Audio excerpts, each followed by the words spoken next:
fasad rascality rádaràda tọ́lọ́ ìbọn bá ní rascality tá a lè pè ní fahisha àwọn fasad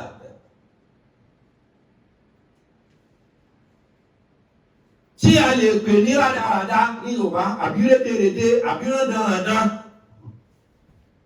lẹ́yìn tó jẹ́ wípé lábẹ́ bí ọba ti mọ gbogbo aláwà rascal lónìí we are all rascal people rascal youth rascal women rascal men rascal boys rascal girls we are all rascal rádaràda ní gbogbo wa tá a fẹ́ sọ lónìí rascality rádaràda pálapàla rádaràda rédèrèdè gàgàtì.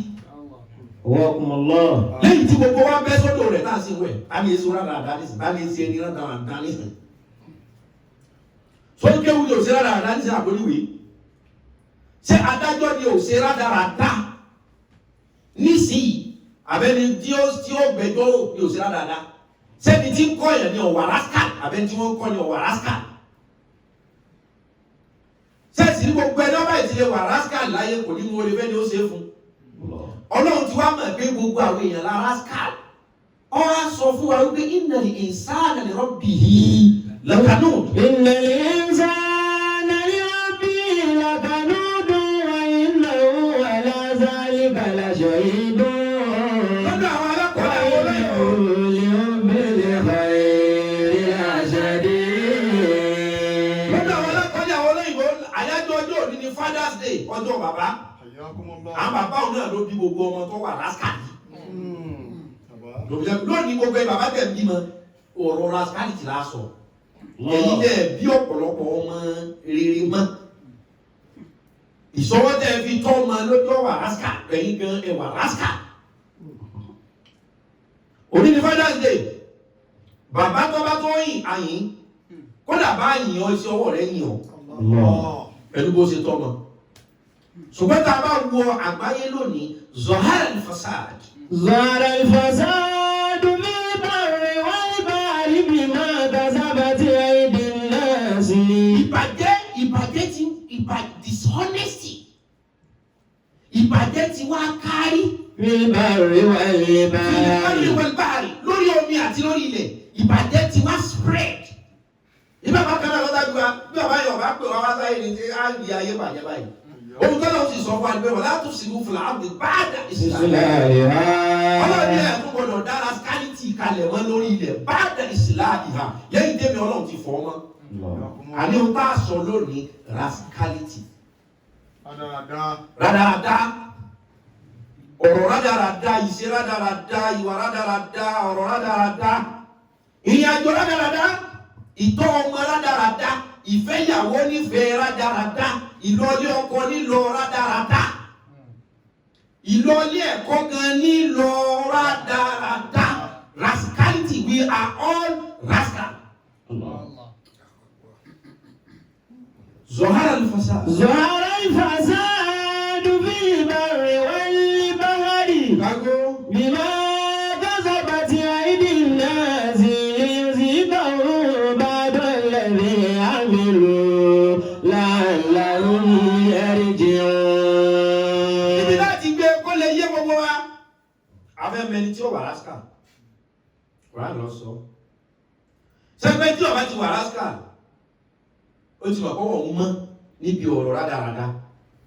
Ọwọ́ òun mọ́ níbi ìṣe rádaràda. Ìṣe òun mọ́, ìṣẹ̀mí ayé òun mọ́. No rascal, no stain, no dirty, no dent. Irú àwọn èèyàn bẹ́ẹ̀ wọ́n pàdé Ọlọ́run dáadáa. Àgbà ni wàá sọ nìkan ní Suratul Baqara.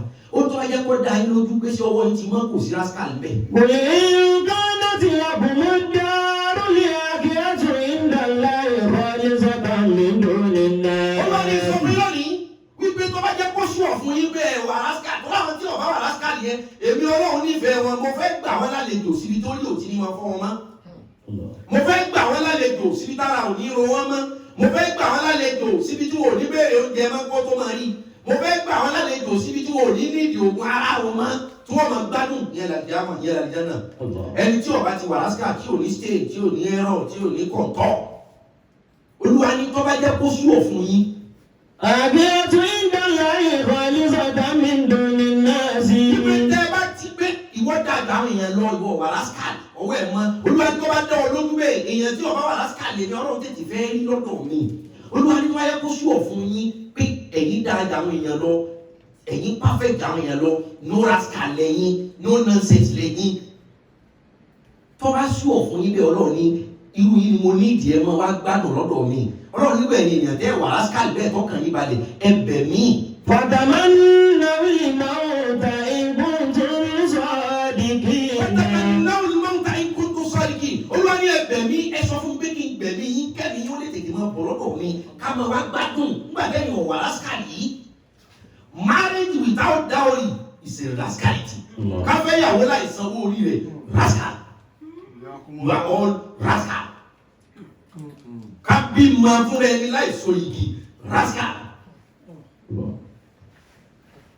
fatamannaw al-mawta in kuntum sadiqin. Ọba ní bá kó sùn ọ̀fun yín bẹ́yìn ọ̀wà rascal. Irú yìí ni mo fẹ́ lọ́dọ̀ mi ẹ máa bọ̀ láti jẹ́ náà mo bá láti ṣe ìkájọ́ máa gbádùn. Kẹ́ máa rẹ́ mi ọlọ́run gbogbo àbí ní wọ́n máa dùn. Olúwa ní ẹbẹ̀ mi pé kí n pa yín. Sódà torí ẹjọ́ ọba kò ní lọ́dọ̀ mi. Ẹ̀yin ò ní pọ́blẹ́mù mọ́ torí ẹ̀yin mọ́ sẹ́ǹtì ní kẹ́ máa bọ̀. Ọlọ́run wá yín mú sí yín. walan yatamannahu abadan. Ọlọ́run wà láyé ẹ̀ lè sọ ẹ̀yẹ pé kí n pa yín toró sùọ̀ fún yín. Walan yatamannahu ọlọ́run tó bẹ́ẹ̀ ẹ̀ sọ. bima qaddamat aydihim. Bima qaddamat aydihim. Kí ló ní jẹ́ lè sọ ni pé oúnjẹ yìí náà ti ṣe ẹ̀rú ń bà yín pé kí lè tó wà. Ọlọ́run ní lè sọ torí ẹ̀rú oúnjẹ ti tì síwájú. Àyà yín já. wallahu alimun bil-zalimin.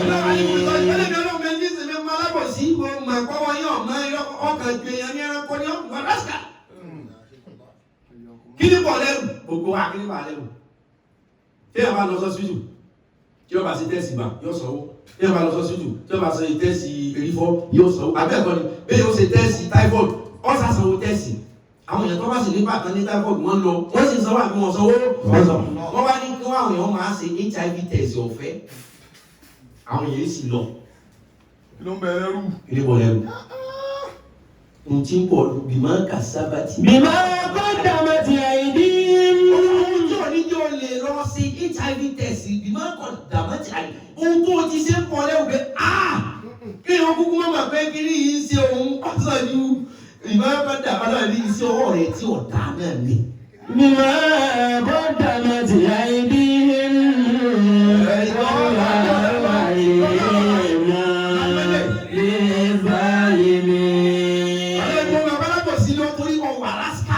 Àwọn èèyàn tó ti gán tí wọ́n ti gán láì protect ọmọdé wọn lọ bí jẹ́ you are rascal.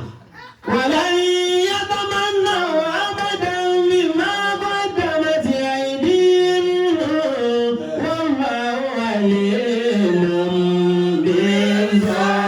bil-zalimin. Rascality orí pa ogun ajá. Ohun tí wọ́n sọ fún wa ni pé kulu washrabu halalan tayyiba. Kulu washrabu halalan tayyiba. Wọ́n ní kulu washrabu halalan tayyiba. Ọlọ́ni ẹ máa jẹ. washrabu Wọ́n ní ẹ máa mú. halalan tayyiba. Halalan tayyiba. Nǹkan aláàlí, nǹkan ẹ̀tọ́ ni kẹ́ ẹ jẹ kẹ́ ẹ mu kó tún á mọ́ ọmọ tó jẹ dọ̀tí. Tó bá ti ń jẹ dọ̀tí you are a rascal. Tó bá ti ń mu codeine you are rascal. Tó bá ń lá rẹ̀ fún náà you are rascal. Tó bá ń fa láòdù you are rascal. Tó bá ń mu gbó you are rascal. Tó bá ń mu ọtí you are rascal. Tó bá ń purọ́ you are rascal. Tó bá ń yàlè you are rascal. torí ẹni tí ó yàn lè ó purọ́ wàhálà ìyàwó mi ti pọ̀ jù ní ọba sùn irọ́ ní pa torí kẹ́ni ni ó lè gbà ẹ̀wà síbẹ̀ tí níyàwó lé kí ló dé ó ìwọ ni bá ti pàdé kí n tó fẹ́ ìwọ rascal ìwọ àlọ́ rascal bá ń sọ lónìí o rascality ìnàlẹ̀ ìsàn. ìnàlẹ̀ ìsàn nàlẹ́ òbí làkàlódò wà ìnáwó aláàzálì bàlájẹ ìbọn.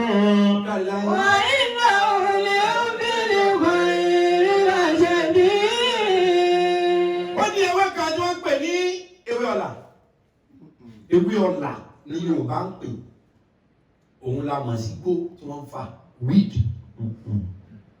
sk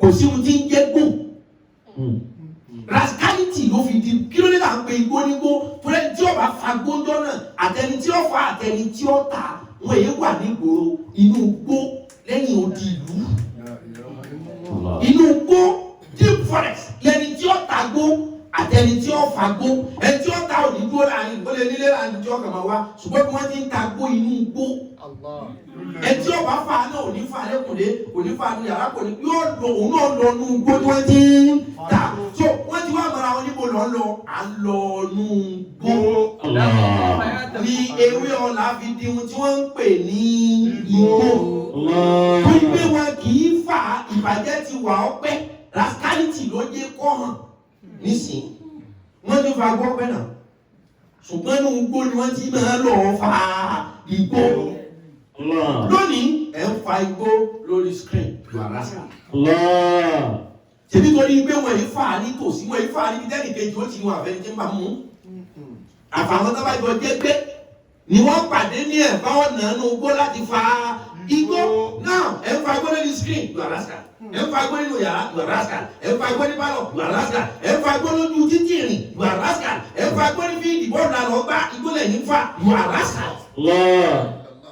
Rascality.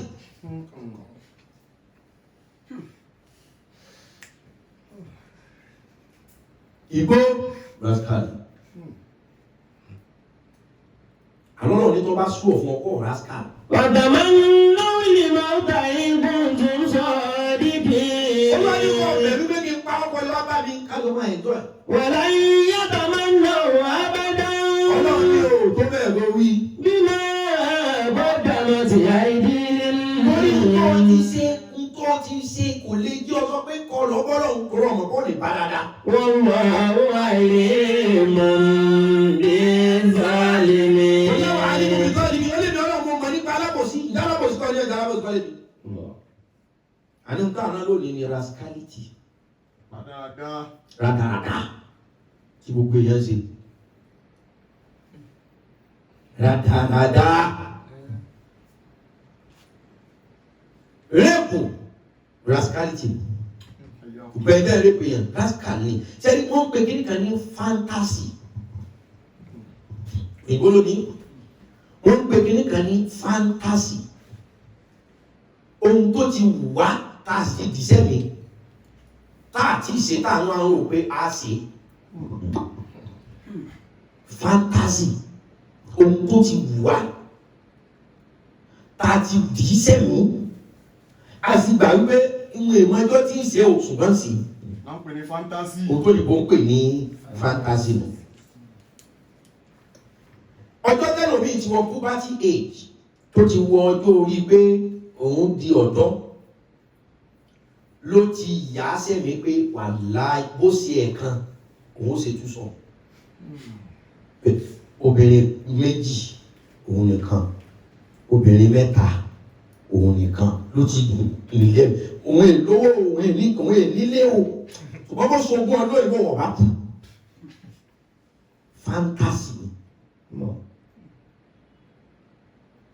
Ibẹ̀ ní obìnrin náà tí ó ti dàbí ọkàn pé àwọn owó kìíní kan obìnrin kan ọkùnrin méjì ọkùnrin mẹ́ta ó sì jọ gbọ́dọ̀ wáyé pé ohun tí ó pa àwọn náà ló tra ẹ̀ lẹ́ẹ̀kan. Fantasy ni.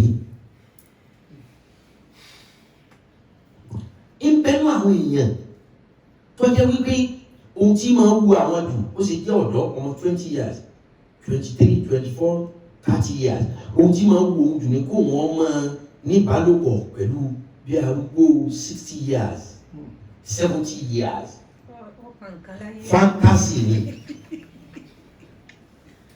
kò ti balẹ̀ ni fantasy ni nítorí pé àsìkò ni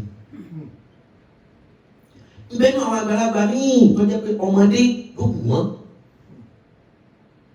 a sì ń gbóríṣiríṣi ọkùnrin kan ké gbàjáde lórí ó ní ọkàn ń sáré ẹ̀mí òun fẹ́ bọ́ ẹlẹ́mì ó ní wọn àti ọmọ tó ń fẹ́ wà nù yàrá àwọn bọ́ lálẹ́ àwọn ṣe lọ́wọ́ òun wá gbọ́ pé wọ́n láwọn tó bá ti lọ bí ọ̀nà ilẹ̀ yíbò bí kankan wọ́n máa fẹ́ràn wọ́n máa jẹ ajá èmi wọ́n wá fẹ́ràn ajá lè bá já máa bẹ́ẹ̀ lòmí ìsàsepọ̀ òun bá kàn ní òun ti ẹ̀gbọ́n kankan yìí tí wọ́n ní ajá bọ́ sùn rí ó lóun kàn sì sọ torí ó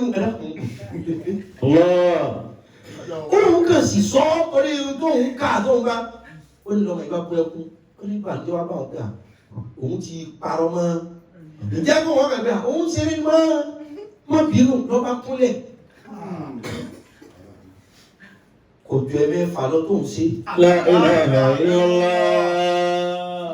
Ó láti gbà náà lọ́kàn òun sáré ní ọkàn òun sáré ṣẹ́gẹ̀ kó fẹ́ kú.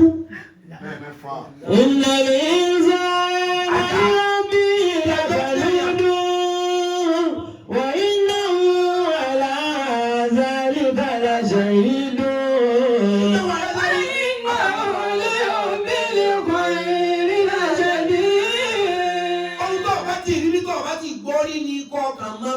Mẹ́wàá ń ṣẹlẹ̀ aláwọ̀ yẹn ti wà over beyond rascality self. Ajá dọ́ọ̀gì alikẹ́lẹ́kùn ajá káwọn obìnrin sì máa ṣe báyìí kọ́ máa gùn wọ́n. Bẹ́ẹ̀ lù ẹ́ lọ́fẹ́ ọmọ.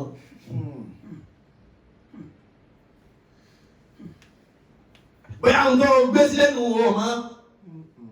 Ọkọ tiẹ̀ náà wọ́n ayé rascal tí wọ́n á pọ̀ nísìnyí débi wípé ọkùnrin tó ti níyàwó lé yóò tún á ní ọ̀rẹ́ ọkùnrin tí wọ́n tún máa bára wọn ṣàṣepọ̀. Wọ́n ní giver wọ́n ní receiver àwọn dé kọkùnrin ọmọ bọ́kùnrin sùn láti òdì téèyàn gbà yàgbé. Wọ́n tún á máa jowú ìjà wa ń ṣẹlẹ̀ láàrin wọn tí wọ́n dá ọjọ́ gúnra wọn nígbò wípé ọkùnrin tó ń bá sùn ẹlòmíì náà tó ọ̀rá tó dìjà. Èwo rascality. Zara al-fasadu fil barri wal bahri bima kasabat aydin nas.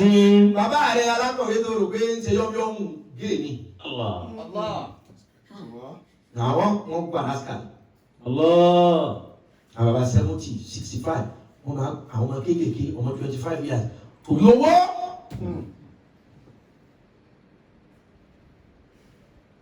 Ṣé èyí tí ń ṣẹlẹ̀ ní àwọn Al-Jazeera àwọn ẹlẹ́bàá Qatar, Dubai, Oman àtàwọn ẹlẹ́bàá mi kó dà ṣẹlẹ̀ ní Saudiya tí wọ́n kó àwọn obìnrin káwọn ọmọ olówó wọn ṣe rascality ní nǹkan tí wọ́n mọ̀ pé ìjèrè nǹkan kan bẹ̀ tó wọ́n mú kàn fẹ́ ṣe wèrè ìdíje rascality kàn fẹ́ ẹ̀jẹ̀ dá ṣe wèrè wò ìdíje rascality náà bẹ̀rẹ̀ rádaràdá tí wọ́n mọ̀ pé ẹ̀jẹ̀ dá ṣe wèrè.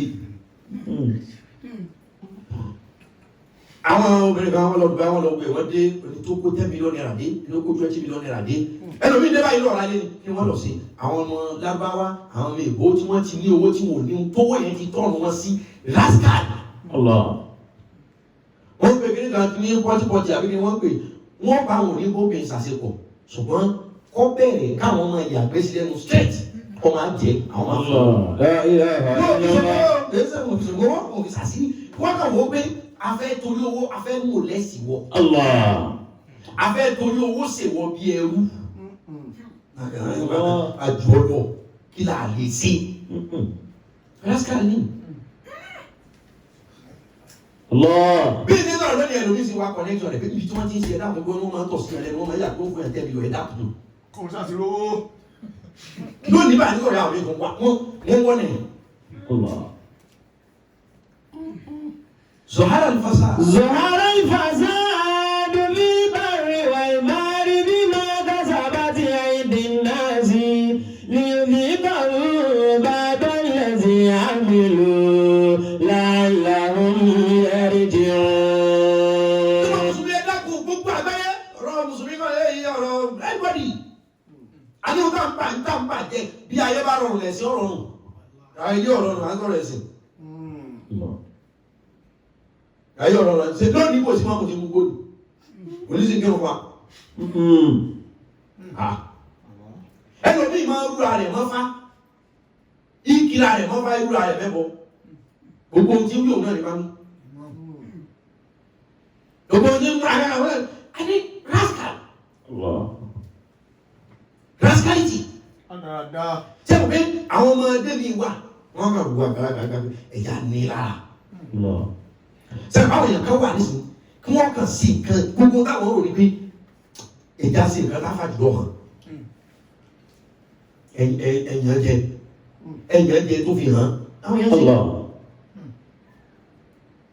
ẹ bá wo bí ọmọdé mi bá sọ̀rọ̀ sábàlagbà mi lónìí torí kó lówó rascal ni torí náà gbé rascal ti lẹ́nu pé I can do and undo o lè ṣe ìtọ́ mi bá fẹ́ kọ́ wá ṣe rádaràda.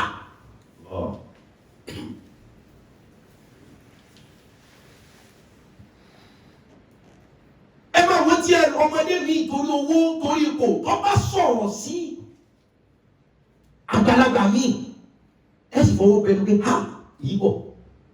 ẹgbẹ́ bàbá ẹ̀.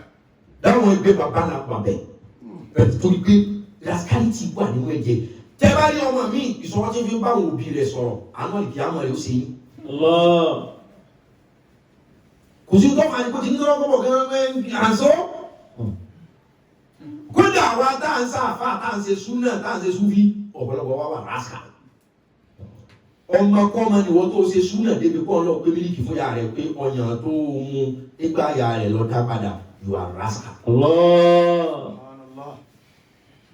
á pẹ́ ìyá àwọn ọ̀tẹ̀lẹ̀ súnà ó wá ara mílíkì ó tó ṣẹlẹ̀ ní sàkánì wa ni ó wá ara mílíkì torí kó lóun gbẹgbẹ́ òun ti gbẹgbẹ́ kan súnà kan ó ara mílíkì ó ara pápá ó ara ìyá ọyàn tó mú nígbà ya rẹ̀ ló ń dá padà yìí. You are rascal.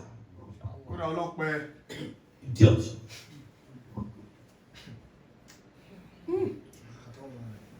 Ọlọ́run kò ní rascality o. Lóbi jẹ́ pé kí n tó sọ̀rọ̀ púpọ̀ jù, mo kí Ọlọ́run kó sùúrù. Kí ọ̀rọ̀ tó wọnú lọ jù, mo kí Ọlọ́run kó sùúrù. Ọlọ́run ti ní sùúrù. Mo kí ìwọ Ọlọ́run kó sùúrù lórí mi, lórí ẹ̀yin tẹ́ ń gbọ́ mi, lórí gbogbo ayé. Mo kí ìwọ Ọlọ́run kó sùúrù. Ó yẹ kó ti jẹ́ gbogbo wa, ó yẹ kó ti jẹ́ gbogbo ayọ̀ darọ̀ ọ̀hún. With the level that you are corrupt and rascal. Agbára kan ní ẹ̀yìn ìsáàzù. Apárí ni.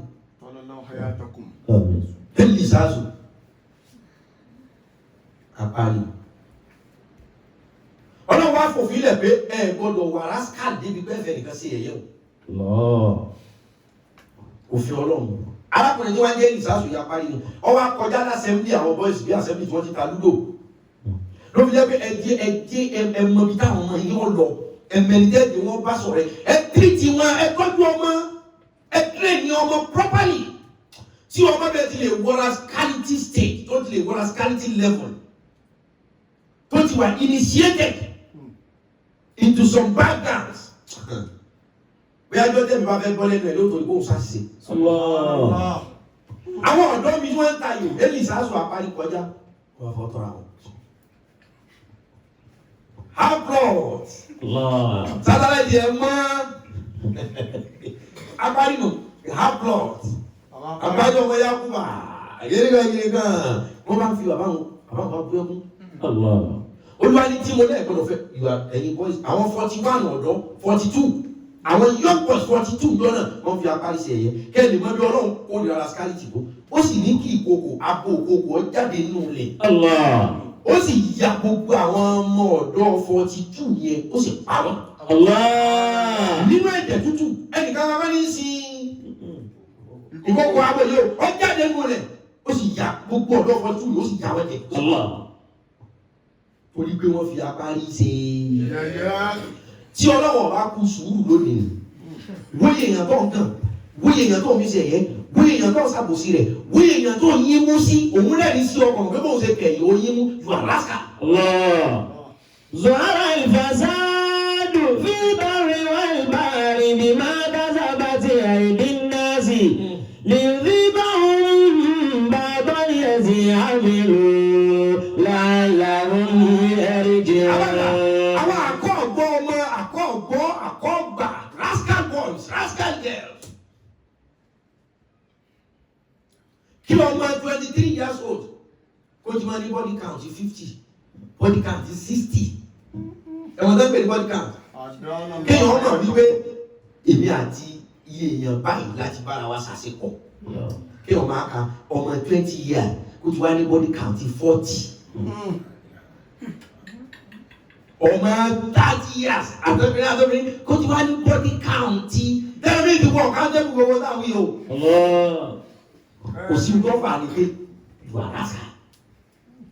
Àwọn olórin wa rascal ọlọ́pẹ́ olórin mùsùlùmí rascal olórin fújì rascal olórin hip hop rascal.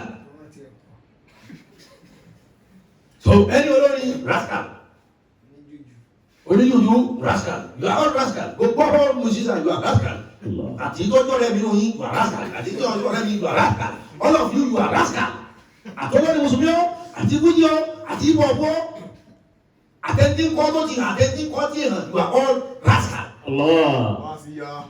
Going rascal ní padà. Ṣé kí wọ́n sọ òdodo fún wa ní.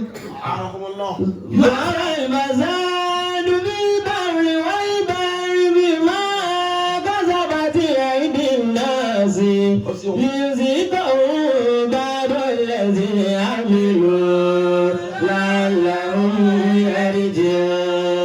yarji'un. Àní ohun tá a rán nísìnyí rascality.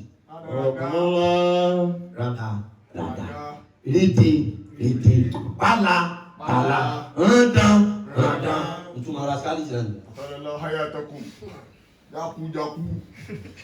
Kò sẹ́ni tí ò lẹ́tọ̀ọ́ sí bínú. Kò sẹ́ni tí ò lẹ́tọ̀ọ́ sí. Kọ́ ọmọ wa bínú nísìnyí kọ́ ọmọ fọ́ TV you are rascal. Kọ́ ọmọ bínú kọ́ ọmọ fọ́ àwo. Kọ́ ọmọ bínú kọ́ ọmọ bọ́ta kọ́ ọmọ sọ pé kọ́ ọmọ kú ọkọ rẹ̀ ọkàn sí ẹkùn gbẹgbẹdẹ gbẹgbẹdẹ bẹ́ẹ̀ bá rí àṣẹ ọkàn jáde fàwọ́lájà ní gòdèsẹ̀ méjì fàwọ́lájà gòdèsẹ̀ mẹ́ta you are rascal. Bíjà bá tọ́ o ti yẹ̀yẹ́ rẹ̀. O ti yẹ̀yẹ́ rẹ̀. Ṣé ohun tó jẹ́ ọmọ ṣe wúlò ọ rascal ni rascality ni. Sọ́dọ̀ máa ń gbòmọ́ra kí ó ti wà padà o. Ẹ jẹ́ sọ tẹ́lẹ̀ nígbà fún yín. Kẹ́ lè mọ level of rascality we are practicing. Ẹ gbàgbé ọ̀rọ̀ lẹ Yorùbá nìkan kọ́ yóò ọ̀rọ̀ Nàìjíríà tí Nàìjíríà tó mọ́ mọ́. Díẹ̀ ní Tàwùsá tí ń bára fún mi sùn o. La ilaha illallah. Ẹlẹ́yìn àwọn ẹ̀dínwọ̀dì ò gbádùn mọ́ báyìí.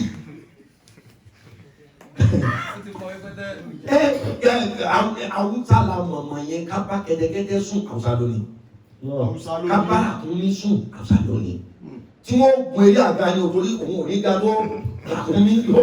Kò lè tó bẹ́ẹ̀ yóò tún La ilaha illallah.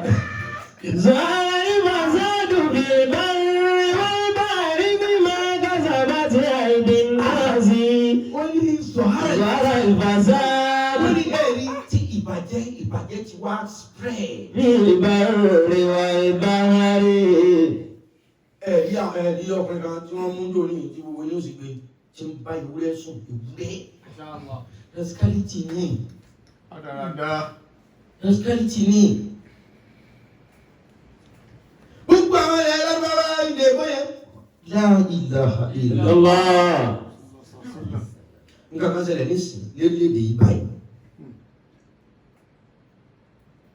Eléyìí wá ní ìyàwó rẹ̀ jọ wá sọ́dọ̀ mi ní weekend ìyàwó tóun yọ wá sọ ìyàwó wọn jọ sọ ni wọn sọ fún ìyàwó pé jíkó lu ọlọ́dọ́ méjì tọ̀hún náà ti bá ìyàwó rẹ̀ sọ̀rọ̀ pé jọ lọ ìyàwó ẹ̀sùn ọ̀gbẹ́ wọlé sí dáadáa màmá gbò lọ́wọ́ ilé àwọn wa exchange ìyàwó wọ́n fà máa pera wọn pé sọ ìṣe ọ dáadáa ọ̀rọ̀ pé tó ń gbé òun láì gan wọ́n sì ọlọ́run ọmọ láì gbà àgbọ́yé yẹn sì wá wà débi pé ọkọ tó gbé ìyàwó rẹ̀ fẹ́ nìkan kò nítorí ẹ̀ bàjẹ́ ìyàwó tún dé ọkọ̀ káàbọ̀ àwọn yóò tún ṣe tiwọn wọn ò nítorí ẹ̀ pé wọ́n dáná mi ò jẹun láìfù wọ́n sì ń tó bó láìfù yẹn kò sí ẹgbẹ́ alákọ̀ọ́kọ́.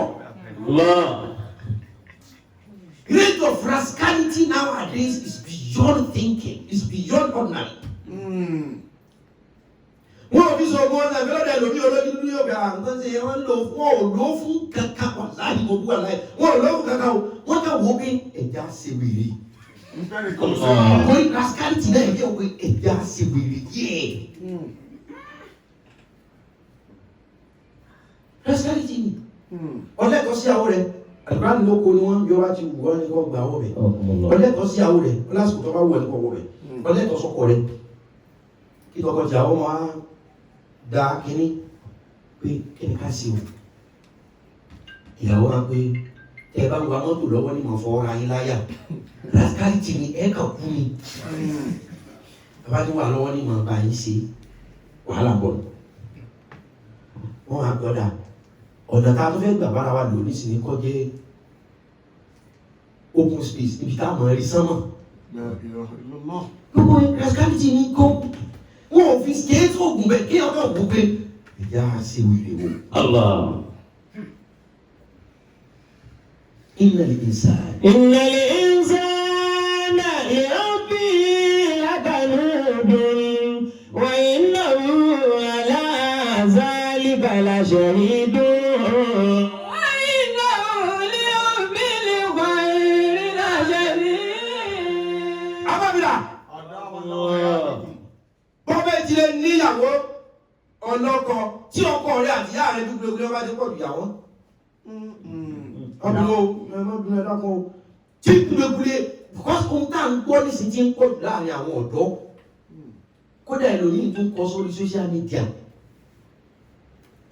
wípé ẹgbàáhùn òun láìka àpẹ̀yìn sí ìyá ìyàwó òun.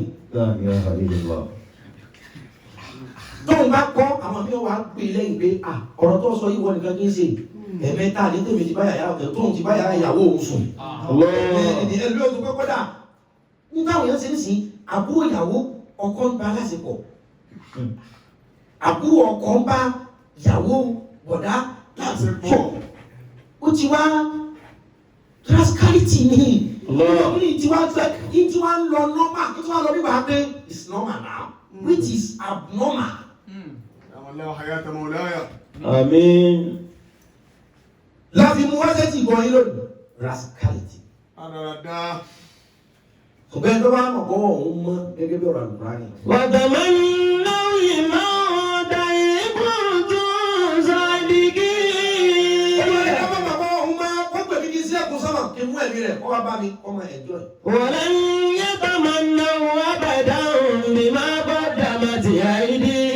Ọlọ́run ní ìṣòro máa bẹ́ẹ̀ lè sọ torí ntẹ́yìn náà ṣe ẹ̀mú báyìí. Wọ́n lọ àwọn àlè máa ń lè sọ́ọ̀lì ní. Mischievous people. Ọlọ́run ní mo mọ̀ kálábò sí ní. Ọjà àti yawm al-Eid. Wọ̀já yawm al-Eid. Ó ní àwọn èèyàn mẹ́rin kan tọ́lọ̀ wọn di kàyéfì nínú ọ̀rọ̀ tí mo fẹ́ sọ fún yín. Rascality tẹ́gbẹ́ bọ́ rascality mo ti sọ yìí èyí tí nǹkan ń jẹ́ nǹkan ara ni. Nǹkan ń jẹ́ social. Tó jẹ́ tara. Ṣé o pé àwọn èèyàn kan wà ní ìsìnkú wọn kàn máa ń pa àyàn ń pa pé ó dé ẹ̀mẹ́lò tí wọ́n ti parí. Wọ́n bá fi kásítọ́ọ̀sì. Kí ó kó kí ṣe pé ẹni ẹ bá wọn ṣe gbé o. Wọ́n kàn pé mo fi tọ́wọ́. Mo fi dájú. Wọ́n ní ta ni wọ́n kọ́kọ́ lò. Aláìmọ̀ ìlú ládùúgbò àwọn ni mo kọ́kọ́ fi dájú. Fi dájú ni pé lọ kọ́kọ́ fi pààyàn rí sódà àti pẹ̀lú mi ò ní bọ̀ ọ́ ní ẹ̀rù. Ayakumullahu ya sheikh. Rascality ni ohun tó kọ́mọ̀ ní sínú ta ni wọ́n fi dájú. so àwọn kan ń pààyàn kì í ṣe torí ọ̀sẹ̀ mi bẹ́ẹ̀ èmi kàn fẹ́ ṣèṣe pé kí ni bẹ́ẹ̀ tí ń lè ṣe ẹ mọ̀ àwọn mi kan bá fẹ́ yìí tí wọ́n sínú court wọ́n lè fọ́ọ̀sì wọn pé àbúrò tíyá àti bàbá bí wọn papọ̀ ní kó mú wá kọ́tàn wá sáàárín gbogbo boys ní sẹ́gbẹ́ ògùn tó ṣe court wọ́n lè tógún pé àbúrò rẹ̀ ní kọ́tàn wá gbogbo àwọn òpin káríkárí káwọn tó lè yìí ṣe tiẹ̀ tí ó sì gbọ́dọ̀ kó wò ṣe rascality ni.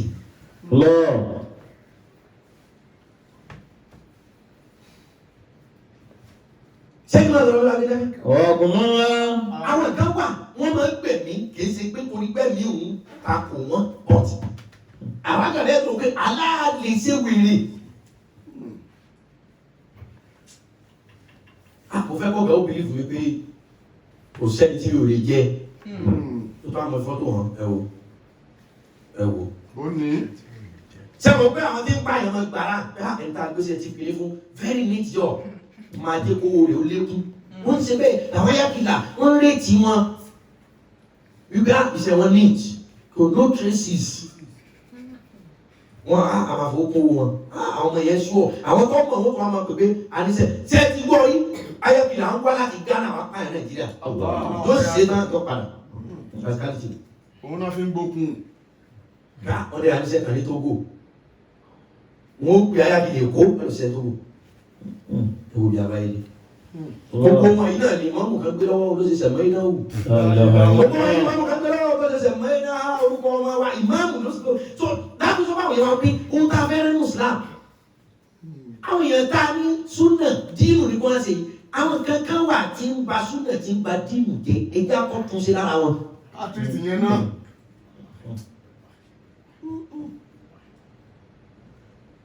ohun tá a fẹ́ tún ṣe lára àwọn èèyàn kọ́kọ́ kọ̀kọ́já káàtẹ̀ sọ pé ọgbọ́dọ̀ diwọ́ máyà kó tó kírun ẹjọ́ ọkọ́ máa kírun náà ká tó sọ pé diwọ́ máyà kírun á tó fi diwọ́ máyà fún. ọkùnrin ńlá. ẹ má lé àwọn aláṣìṣe kúrò lára yẹn fà wọ́n mára àwọn èèyàn kan wà they just need love and attention àwọn èèyàn kan wà wọn kan fẹ́ náà ni kẹ̀kàn fún wọn ní time kẹ̀sì fífẹ́ hàn wọ́n gbogbo tó ṣe nígbà táwa náà wà kékeré àgbo sókèrè ṣùgbọ́n ní ayé yìí ọ̀tọ́ lọ bí ọ̀pá àbọ̀n ó yí ọ ohun táwọn kan tàbí ẹ̀rẹ̀ fún alákẹ́sọ̀ ẹ̀ bá wọn sọ̀rọ̀ wọ́n gbọ́ ẹ̀ wá ń kó wọn lépè iná méje lọ́wọ́ gbọ́dọ̀ iná méje lọ́wọ́ ẹjọ́ wọn wọn náà. Some people need just love and attention ẹ kàn fún wọn attention ẹ kàn pè wọ́n bẹ́ẹ̀ gbogbo ohun tó ń ṣe ni mo mọ̀ kò lè tó bẹ́ẹ̀ ọmọ dìbò ni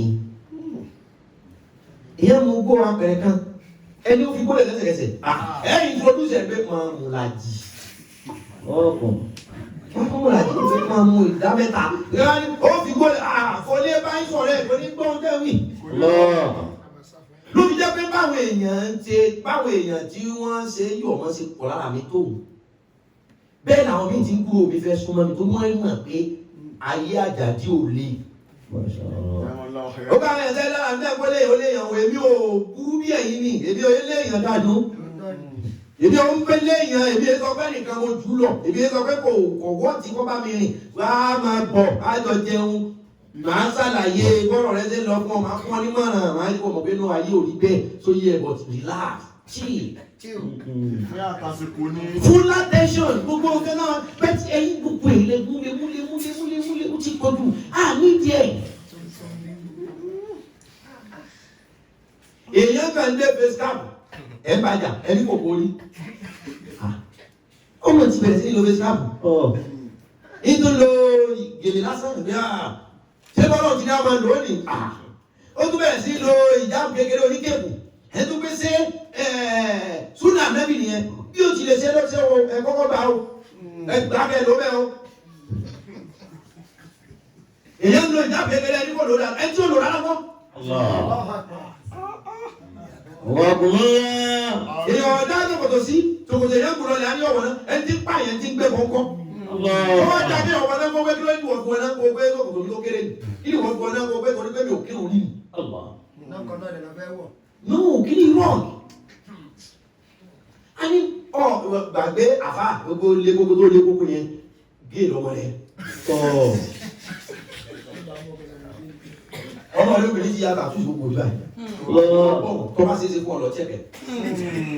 ọkùnrin àṣírí wọn lọ́mọ rẹ̀ alọ́mọdé wọ́n pè.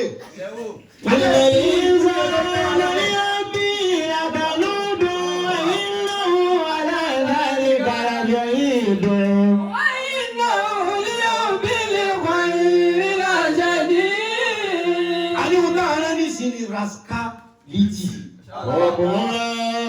Rárá. Wọ́jà ayọ̀mọ̀lẹ̀ ìdí. Arákùnrin kan bẹ àpò ní àyà ànábì.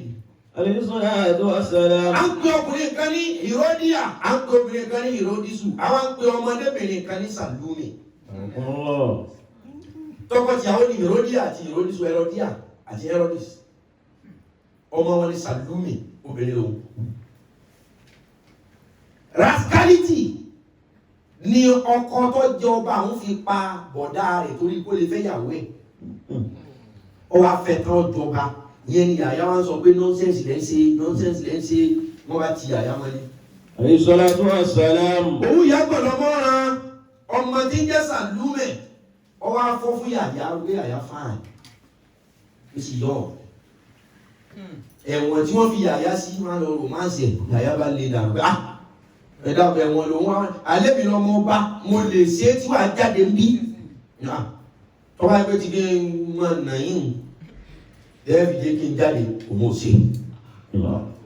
Yàyà bá pè ní Fajat oníṣekúṣe. Gbólóhùn yẹn lọ́wọ́ bí ọmọ ọba nú. Ṣé ẹ mọ̀ wípé Àbújá ni ẹ kọ́ mọ̀? Wọ́n máa ń lọ sí police station l'Àbújá ó kọ́ mọ̀ dáadáa. Wọ́n á gbé ta ni ọ̀rẹ́ ni wá bẹ́ẹ̀lì ẹ̀ àwọn ìyá láyé obìnrin òkè abájẹ́ òní bẹ́ẹ̀lì ọ̀lẹ́ ilẹ̀ Haúsá lòun ti wá pọ̀lẹ́fì ọmọ bẹ́ẹ̀lì wọ́n wá bẹ́ẹ̀lì wọn.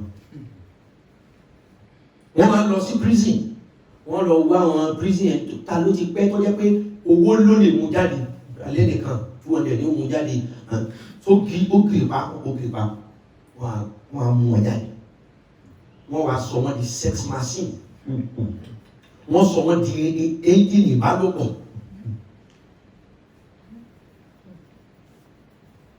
Ó ti bẹ̀rẹ̀ ọ̀fẹ́ ẹ wo Aminatu Zaria Queen Amina ní Zaria níjọ́ ayé jọ́ ni òun tóbi púpọ̀ obìnrin ní máa ń jagun ọba ní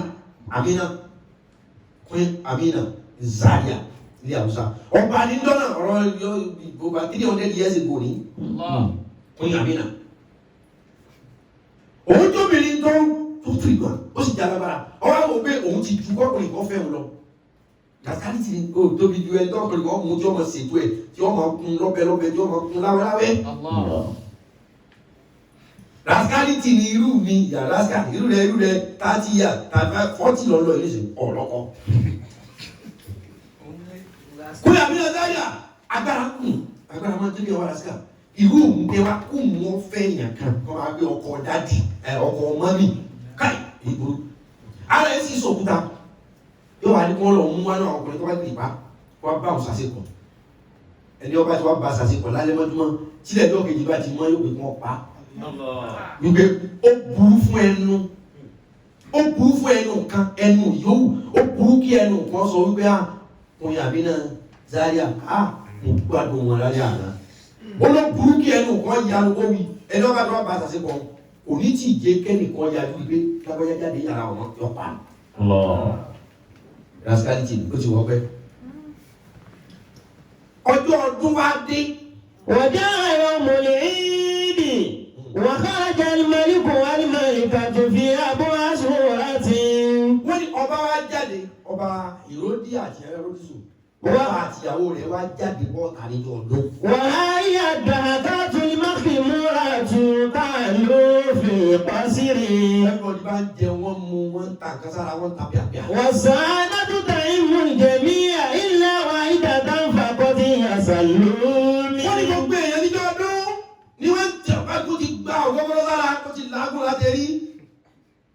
Ẹjọ́ muskọ́ọ̀tì ti muskọ́ọ̀gẹ̀ ẹjọ́ muskúsì ti mú kákúndé wọ́n ní ọdún ti ń wọra. Ìlà wa ìdà tó fà kọ́tí. Wọ́n ní èèyàn èèyàn kan ṣoṣo fà káàtì kò bẹ́ẹ̀ lọ èèyàn kan ṣoṣo ọwọ́ dágbó. Ìyá Sàlùmí.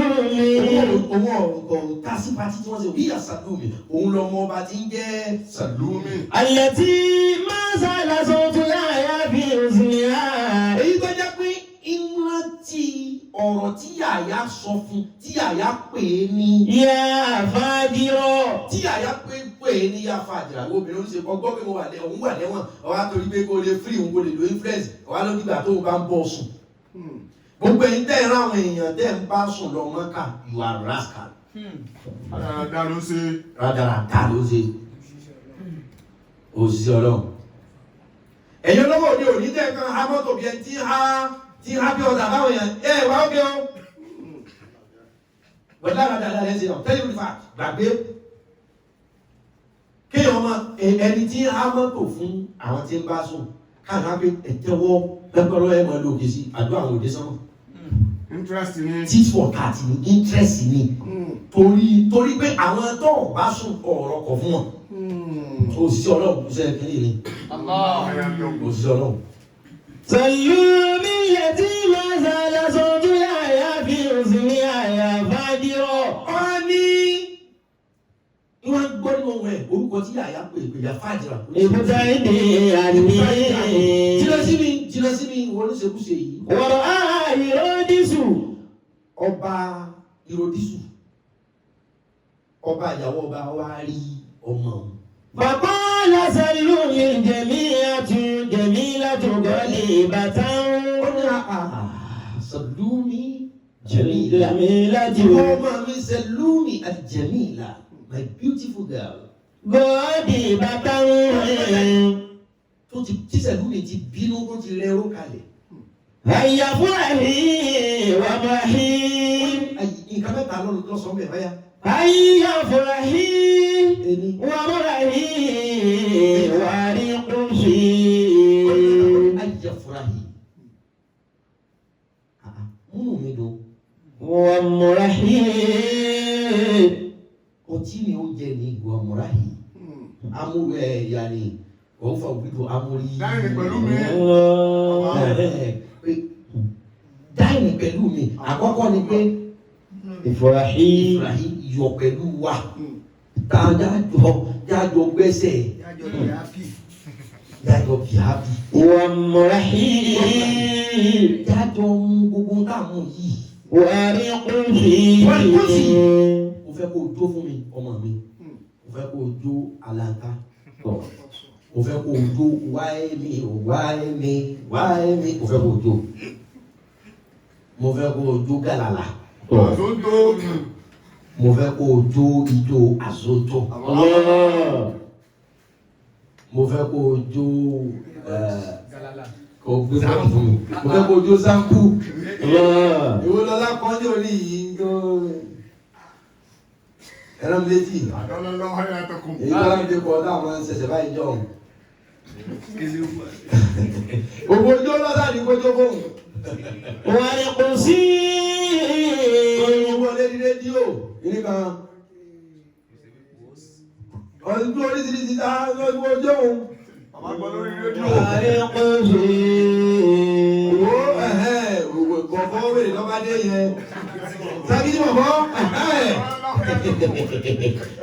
Ẹgbẹ́ wèrè tí wọ́n fẹ́ lọ. Àyà fúrahì wà múrahì. Ó ń láti rí ìdúró ní nationality. Wọ́n máa ń sọ fọ́mọ ọba pé ẹyẹ fúra yìí. Ó sì múnú mi dùn. Wà múrahì. Ó sì jẹun kó mú wine and dine pẹ̀lú mi. Wà rí kùsì. Òjò jàjọjò. Bàbá láti Sàlùmí. Bàbá láti Sàlùmí tí jọmọ ọba. Yá orí ìdúnrọ́kọ̀sọ̀ ya mọ́láyà. Ó ní wọn bá Orí ìdúnrọ́kọ̀sọ̀ ya mọ́láyà. láwùrí ìlú rọ́kàsà ya mọ̀ ní wọ́n bá òwú mi kí n jó. Lóòótọ́ èmi ni máa ń jó níjọ́ ọdún. Ṣùgbọ́n ọdún eléyìí kò wù mí kí n jó. Bàbá Ìròdísù. Ọba bá ní. Irúkùn sí ọ̀rùn tí kì máa tẹ́tí ló bí. Ibi tí lásìkálítì ọmọ mi ti bẹ̀rẹ̀ nù. Bàbá wa ń sọ fún ọba ìyẹn wa ń sọ fún Sàlùmí pé jó fún mi tó ọba lè jó gbogbo ohun tó ọba fẹ́ ní fún ọ. Ǹjẹ́ ibi tí lásìkálítì ọmọ mi ti bẹ̀rẹ̀ nù. Ibẹ̀ ló ti bẹ̀rẹ̀. ẹ ti kírẹ́dìtì mi ní owó alábàásí ọ̀sẹ̀ yìí lọ́wọ́ ìfara dáadáa ẹ mọ́ mi tó gbà pé jáde wọ́n pe sọ́ọ́rì olùdẹ̀jọ́ náà yóò padà fọ́ ẹ létí lọ́kàn. ó ti bàjẹ́ ó máa wà lásà. òwe kò sí wọ́n tí kì í máa tẹ̀tì bí náà. ó ní jó fún mi nítorí ọba fẹ́ǹsì fún ọ. bàbá láti sàlù mi. sàlùmí ti sọ ọba ní. tòkù sí mọ̀ aláàdáni kàyà mọ̀ láyà. tó sí mọ̀ aláàzárí kìá mọ̀ láyà. wọ́n kábíyèsí ẹ búra pé o ti bá fẹ́ ẹ fún mi lẹ́yìn ijó. fàákísà màlìmọ̀lìkù aláàdáfíìsì àwọn àmì rẹ̀ ha. ọba ní kò sí wàhálà nítorí ọba ti fẹ́ ní ṣe fún ọ. ọmọ bá ní béèrè ohun tí mo fẹ́ ẹ jẹ́ kọ́kọ́ jóná kí n fún yín ní tẹ́yìn fẹ́. kí n tó béèrè tèmi kí n má wàá béèrè bí ọmọ gà mọ́jọ mọ́. Allah. bí dédé ní ìsìnkú ti bọ́ lókòtò tó ti mú àgbo ọmọ mi tí ń ṣẹ̀ṣẹ̀ ṣe nísìnyí. kólá kàlágbò ọmọ sí òjá mi ọ̀rẹ́ mi ni mo lẹ́ mi. ó ti wá mú kólá tó ti mú gbogbo ẹ̀. ọmọ wa ní ẹdún náà ilé aago mẹ́wàá ilẹ̀ ti sún owó sùn 100,000. jọ̀ọ́ kí ló dé ṣùgbọ́n tí ò tí sọ kankan lọ́dà sí ẹ̀jẹ̀ náà wọ́n tó ń nínú 20K 5K ó lọ bẹ́ẹ̀ ni o ṣùgbọ́n ojúmọ́ bẹ́ẹ̀ máa rí pé ohun téèyàn ò tí ì múlẹ̀ tó bá méjì dìmáàdì ẹ̀ náà ẹni ọ̀fẹ́ fọ̀rọ̀ lọ́wọ́ pé ó lè tilẹ̀kùn ìfẹ́ wa la. ọmọ ọba mọ̀ pé ohun tó ń fẹ́ béèrè lele ọ wá ní ẹ̀mọ́ wọ́ọ́rí nkọ̀ọ̀kọ̀ ṣe ohun tẹ̀yìn fẹ́. ẹ̀ ní lè sọ pé ẹgbẹ́ bẹ́ẹ̀ ni lókàlù gbọdọ̀. wọ́n fi sọ̀rọ̀ àti kọ́mọ ti sáré òní nítorí tó sọ. ẹgbẹ́ wọn ti ń gbé wọn kan mi ò dẹ̀ fẹ́ sọ̀rọ̀ ní wọn náà lórí rẹ̀ mo sì ṣe bẹ̀rẹ̀ ni. àtọ́lẹ̀ lọ́wọ́ bá kọ́ àkùn. rascality. wọ́n fi sọ̀rọ̀ àti.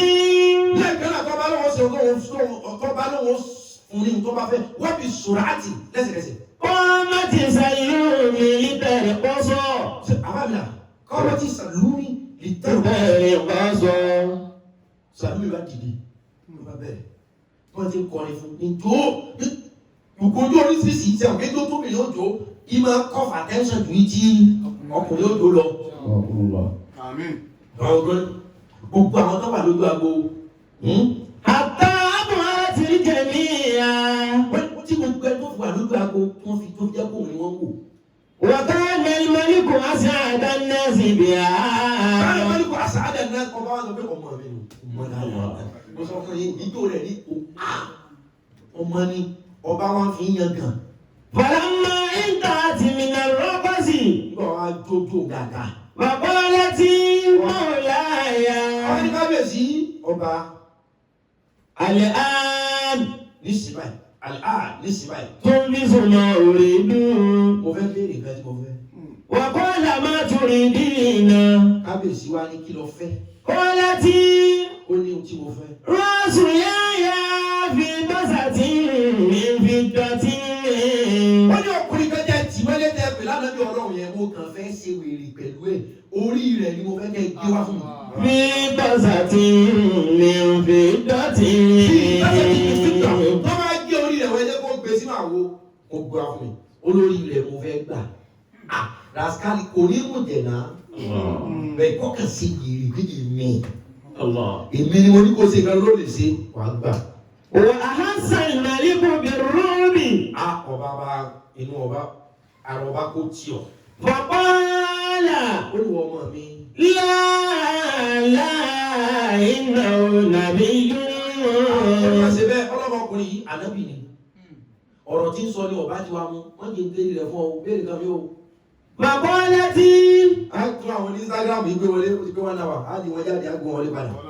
إن الإنسان لربه لكنود وإنه على ذلك لشهيد وإنه بالغيب لشهيد ẹ̀rọ ní Instagram á lọ á padà إن wọlé. الإنسان لربه لكنود وإنه على ذلك لشهيد وإنه بالغيب لشهيد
Rascality.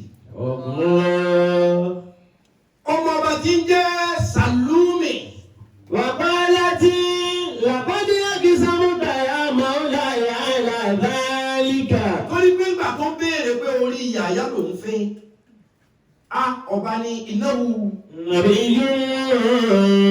nàbí yòó. Ó ní ànábì ní dákun, wọ́n jà gé rẹ̀ o. إنه نبي Ànábì ni o. Ànábì ni o, wọ́n jà gé rẹ̀ mo fọ́lọ́ bẹ́ẹ̀ o. وقالت سلومي لقد أقسمت يا مولاي على ذلك.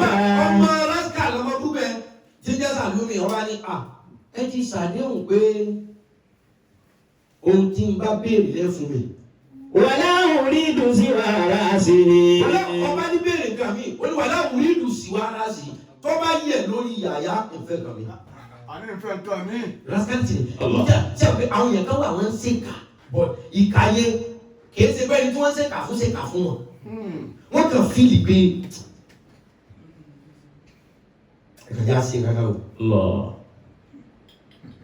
Ká máa ti sọ àwọn tí ń tepo tí wọ́n mísì epo wọ́n mísì dísù mọ́ kankan tí ó di petrol tí ń ba ẹ́ńjìnì àwọn èèyàn jẹ́. Àwọn onídàáwó àpọ̀ sẹ́wọ̀n kéṣe rẹ̀. Ká máa ti sọ àwọn tí wọ́n jí owó ọ̀gá kó tí wọ́n á dáná sọ sọ́ọ̀bù. Ṣé pé wèrè wà lára àwọn ìbẹ̀gẹ́? Ó ti kówó ọjà tí ń bẹ sọ́ọ̀bù sì lè kọ́fà owó òun. Ṣùgbọ́n torí kó máa pé olè lòun kó má ti wọ́n tọ́ba kún dáná sun ló wá pé owó gbogbo ẹ̀gbọ́n náà máa sọ́ọ̀bù ẹjọ́ wò lọ́wọ́ dàrú yìí. Àfáà ló sì bì pásítọ̀ ló bì níta àwọn sọ fẹ́ yẹn nu. Ẹni tí ń ṣe dáadáa lónìí kò túmọ̀ pé yóò ṣe é kú ẹni tí ń ṣe dáadáa lónìí ò túmọ̀ pé yóò ṣe dáadáa kú. Ẹ báwọn èèyàn sọ̀rọ̀ kẹ́sì gbé ẹnu lọ́wọ́ kò jù bẹ́ẹ̀ lọ. O lè bá èèyàn sọ̀rọ̀ nísìnyí kó ìfísì kọ́ gbọdọ̀ gbà. Àṣẹ sísọ ni wọ́n ní gbígbà rẹ̀ kò sọ́dọ̀ rẹ̀. Kọ́lá yìí tẹ̀ ń ṣe wá àti ẹ̀ máa sọ̀rọ̀ lọ́nà ẹ̀ kà sọ̀rọ̀ lọ́wọ́ gbígbà pé bẹ́ẹ̀ ṣe sọ ọ̀kíńjẹ. Àṣẹ ń bẹ lọ́dọ̀ rẹ ni. Ẹ̀san pé ọ̀ṣọ́ ni wọ́n fún wọn.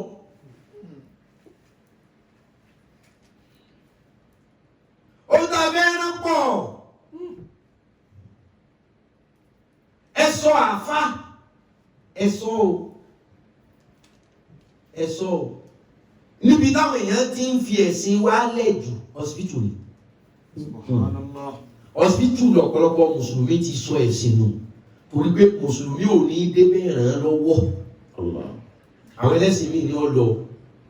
Wọ́n sì tẹ̀sí wọn fún wọn yóò sì rà á. Ọlọ́mọdé orí ìnira máa ń mú yàn di sóòrò ẹ̀sìn ẹ̀ gbàgbé. Ẹ̀wọ̀n lọ́pọ̀lọpọ̀ ẹlòmíì ti ju ẹ̀sìn nù. A lọ sí wá sí lọ́gbọ́ ẹ̀wọ̀n àárí tó. Wo débẹ̀ yìí náà lọ sí ìyá ìwé olú ọ̀yí sí. Tó dẹ́wọ̀n rí. Ọ̀gbẹ́ ẹ̀wọ̀n kọ́ lọ sí wá sí ọ̀gbẹ́ kànga fún wọn ọ̀tọ̀ lówó tán ní ẹgbẹ́ lẹ́wọ̀n ọ̀tọ̀ lówó tẹ́ fún wọn. Tí ń gbowó lókèrè. Gbọ́n wọn yóò dáa. Ẹ̀wọ̀n làwọn yẹn ti fi ẹ̀sìn ilẹ̀ tó láwa mùsùlùmí àyílò ọ̀bì. Àyílọ́bẹ̀ o. Ṣé mùsùlùmí tí ò ní sọ fún ní àkẹ́kẹ́ tó fẹ́ há?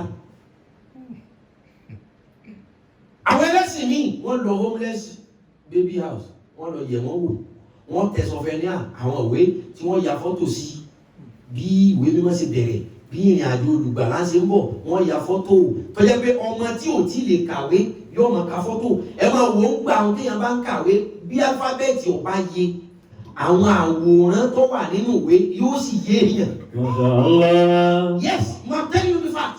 Téèyàn bá gẹ̀ẹ́tì ń kankan bẹ́ẹ̀ kọ́mọdé ọmọ wo àwòrán tó wà nínú ìwé tí wọ́n ya oríṣiríṣi nǹkan ẹ̀sìn wọn sí yóò máa yí ọmọ ẹjọ́ tó mọ̀ bá ní kíní ẹ̀ físíkà yóò tètè. Èyí ní àmọ́ ìyá fọ́tò. Bó láti fi fọ́tò Káàbà hàn àwọn tẹ́sí òye. Tábà tẹ̀sọ̀ bẹ́ẹ̀ ní ẹ̀gẹ́ haram asọ́lájú haram. Sílá haram fi Islam. Náà là ń jọ bá lọ. Bàbá. Àlégbò gbogbo ohun tí ẹni tọ́pọ̀lọpọ̀ sì ń ṣe tó gbé ẹ̀sìn kankan yìí ẹ̀ lè fowó bá ṣeré o. Ẹ sọ àfà nílẹ̀ yìí tó ní philanthropy program. Eléyìí ṣe pé báyà tó ní pé mọ̀lẹ́bí rẹ̀ kan fẹ́ sí àwọn òfin lówó lọ́wọ́ àpé òun ṣàánú. Àfà àwọn ló ní àwùjọ ọ̀tọ̀ ní àánú. Èmi dá SDA foundation lẹ̀ nísìn ariwo ni mi ò ní. Mélòó afá lónìí?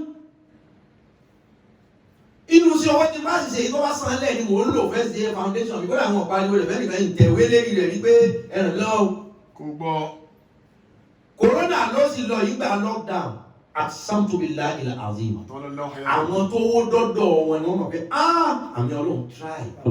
Èsì jẹ́ nìkan wájú tàmí adìrí yọ owó lọ́tọ̀ ni gbogbo ẹni ẹ̀mọ̀ tó bá ti wọ́jú èrí báyìí ẹ máa lọ fún nílé. Mashallah. Mélòó ni wọ́n ṣe? A sì gba COVID-19 sticker láti lè fi rìn ìsì ṣe fídíò ìjà fọ́tò ẹnìkan torí láàmù rí gòmí kún jẹ́sà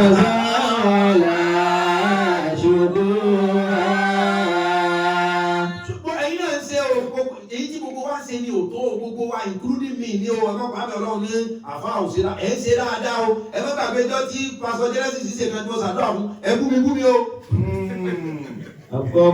Wípé mo ṣe lè máa ṣàdúrà fún pásítọ̀ torí pé ń sóore tó bá ṣe kàṣà ní gbogbo.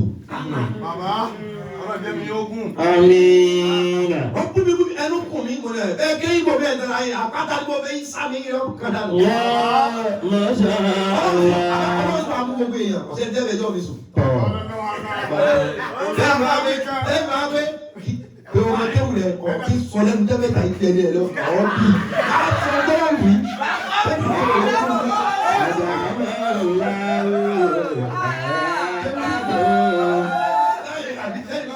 Ọ̀rọ̀ tí sọ wẹ́ kí lọ́mú ẹ̀kọ́ sẹ́yìn kájọ́ bí ọ̀gbìn.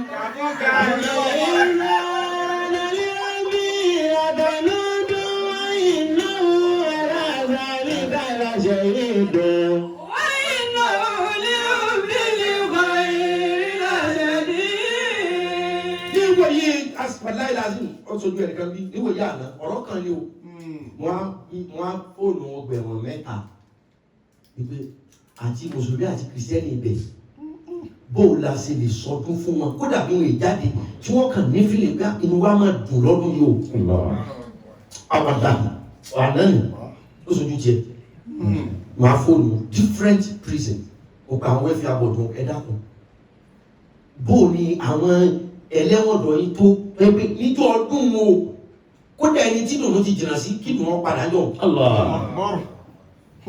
Wọ́n ti sí màálù mẹ́rin ní sí màálù mẹ́rin mo tàn ó kéré jù ní sí màálù mẹ́rin ọba bẹ̀rẹ̀ lọ tí wọ́n lọ já màálù síbẹ̀ wọ́n lọ já kúrẹ́ síbẹ̀ tí wọ́n fi ṣe wọ́n já síbẹ̀ drinks ó kó lọ bẹ̀ fún wọn.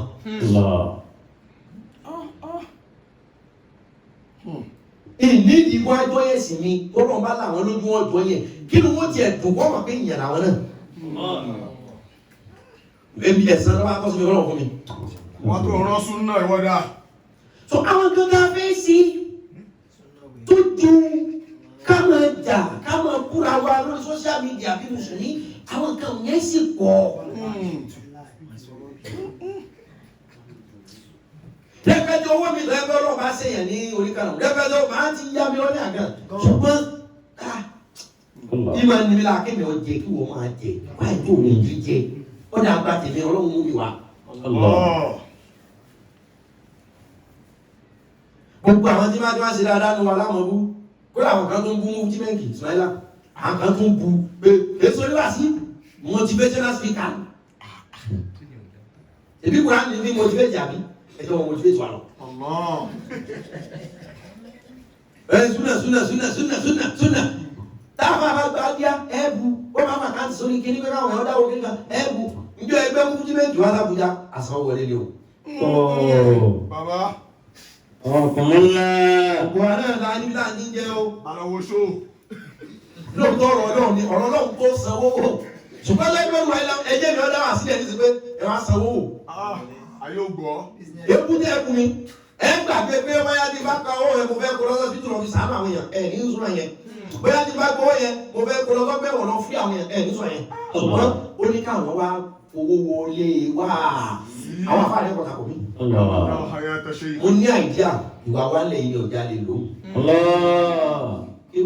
Kò láti wà láwùrí ìdúsí wá sí ní. Ọmọbìnrin wọ́n ní láwùrí ìdúsí wà láti kọ́ bá yẹ lórí orí yàyà wọ́n fẹ́ kàn mí. Wọ̀sán láti rọ́díà, àmọ́bùnátà bá bíbá tún mi ní àjìyà. Ọmọ ọba ìyàwó ọba lóbìnrin bá ní sẹ́gbọ́n ntọ́mọ mi bá fẹ́ yẹn fún. Ibi tí rascality ọmọ mi tó bá jẹ́ pé tí bàbá rẹ̀ nìkan ni kò ní yà gbà. Tí ẹ bá yẹ pàṣẹ yóò tú gbogbo ẹ̀yin tẹ́ ní ọmọ ọ̀dọ́ obìnrin àwọn ọmọ yín ń bá wọn sùn. Torí pé àwọn ọmọ yàn mẹ́tún òròjọ́ fún. Wọ́n á wọn mọ́ra. Olówó mi ń bá méjì ọmọ ọ̀dọ́. Pati buku ń bá sùn. Torí pé ọmọ ọ̀dọ́ lẹ́ni tí ó kéjì gbà jáde fún. You are rascal. Rascality na alẹ́ pọ̀ ní rascal. Gbogbo wa kàn sá wa kàn yìí. Because ohun tí ń jẹ́ rascal ni rádaràdà, rédèrèdè, rádaràdà, pálapàla, játijàti. Àní téèyàn ò ṣe rí mo fẹ́ ṣe. Kí ló kàn wò pé ẹja ṣe kàn ẹ́ ká ní ó mú wa. Máa jó òkè fún ẹ lówó. Máa jó òkè fún ọ lówó rascality ni. A fẹ́ lọ sọ́dọ̀ àwọn Zadi fẹ́ organize party rascality máa ń bá àwọn obìnrin ó tó lẹ́lẹ̀ fún ọmọ tọ̀ sí wọn láà wọ́n mọ̀ fún wọn lówó rascality wọn ò fi sọ ogun kì í sàsírí o ṣe máa ń kan ní wọn bẹ̀ tó lójú dúdú èyí ó kẹ́ àwọn ń lò ní wàdá ìwò ló fún kankan fíìlì ara wọn pé rascality we are all rascal we won't be on the other rascal. Owó òkú ń bẹ lọ́wọ́ rẹ̀ ọ̀dá padà ọ̀ráská. Wọ́n á kó ti kú ọlọ́wọ́ jẹ́ ọ sọ fẹ́ nìkan kú àjẹkùn ní kú jẹ bọ̀. You are rascal. Gbogbo wa bàjẹ́ rascality ni. Ọlọ́wọ́ alẹ́ ni tó bá súwọ̀ fún nínú yín. Bàbá máa ń náwó ìmọ̀ ọ̀dà ìgbóhùn sọ́dìkì. Bàbá máa ń náwó ìmọ̀ ọ̀dà ìgbóhùn sọ́dìkì. Ọlọ́ni ẹ bẹ̀ mí kí n gbé kẹ́ kú ẹ bá jẹ́ òdodo. ولن يتمنوا أبدا بما قدمت أيديهم. Nígbà wọn sọ fún wa wípé kúlù muskilin haramu wọ́n ní gbogbo nǹkan tí máa ti intoxicate yàn ẹ̀ṣẹ̀ ni àwọn upgrade ẹ̀ṣẹ̀ sẹ́pẹ́ àwọn igbó kan tó wà ní igbó ilé bí igbó tí wọ́n yìí àwọn igbó múlí máa tó láwọn kan igbó tí wọ́n tó tún mọ́ high grade sẹ́pẹ́ béèyàn bá kúndùn láòdù ó lè tòsí ẹ̀ bá wọn fa láòdù pé ìlú èlé dolo sí tálíkà ò tún lè ibi igbó náà nípa tálíkà ò tún lè fà yẹn òun tún wọn àwọn upgrade rascality àwọn upgrade nǹkan tí ọ̀dá ó ti bá àwọn ọ̀dọ́ wọn lárẹ́fù wọ́n ń fa kodí wọ́n mú kodí wọ́n ń fa gọ́tà wọ́n ń fa gọ́ọ̀mù tá a fi ń lẹ bàtà wọ́n ń fa àtọ́lẹ̀ háì ìwọ lọ háì yìí sì ń bọ̀ lọ ẹnì kan ọ̀tán ara rẹ̀ bí ìyàwó àgọ̀ pẹ́ tí wọ́n lọ́kọ yín kọ́ tó wọ́n ń bẹ lókè òkè igi wá jẹ́ ọ̀sán tẹ́bí bẹ̀rẹ̀ wọ́n lọ́kọ yín kọ́ ìyàwó àgọ̀ pẹ́ wọ́n lọ́kọ yín kọ́ ní wọ́n dádì bẹ lókè tó wá jẹ́ ọ̀sán àwọn jẹ́nu plane tó bẹ́ bọ́ọ̀lẹ̀ rascality ni rascality lára pé nǹkan tí ẹ̀mí àwọn èèyàn ti dí. Abáàmìlà. Wọ́n ní gbogbo ọ̀gá tí máa kó lu mọ́síkìrì ní haram. Ohun tí máa ti ń intoxicate ẹ̀ṣẹ̀ ni. Ẹ wo iye ẹ̀ṣẹ̀ tí gbogbo wa ń ṣe. Ẹ wo iye nǹkan intoxicate. Everybody kan engage nínú ẹ̀. Everybody kan ṣe. Everybody ń fà. Everybody ń mú. Everybody ń fín. Ṣé bá a ti lò ó tí ó fi tán ni? Kẹjá bí ra wa léèrè. Sáàgbọ̀n ọmọ bàbá yìí lọ. Sáàgbọ̀n ọmọ bàbá yìí lọ. Débi pé oríṣiríṣi nǹkan tí ò sí ó ti wá dáyé. Ìbálòpọ̀ ọjọ́ náà táwọn tó ní wọ́n tàn tán paná tí wọn ò ní ṣe lọ́sàn-án. Níjọ́ náà kò sí sexual intercourse ọ̀sán.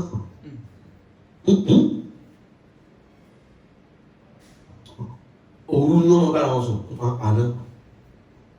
Ìgbẹ́ ti yípo.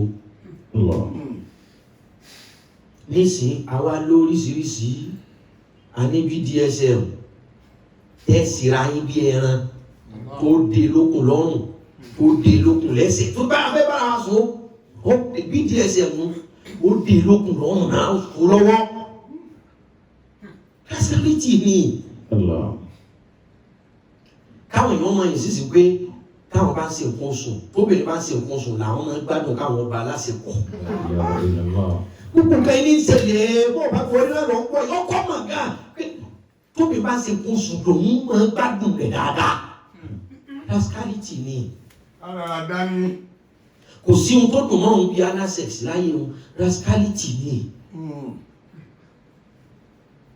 A ní problem wà.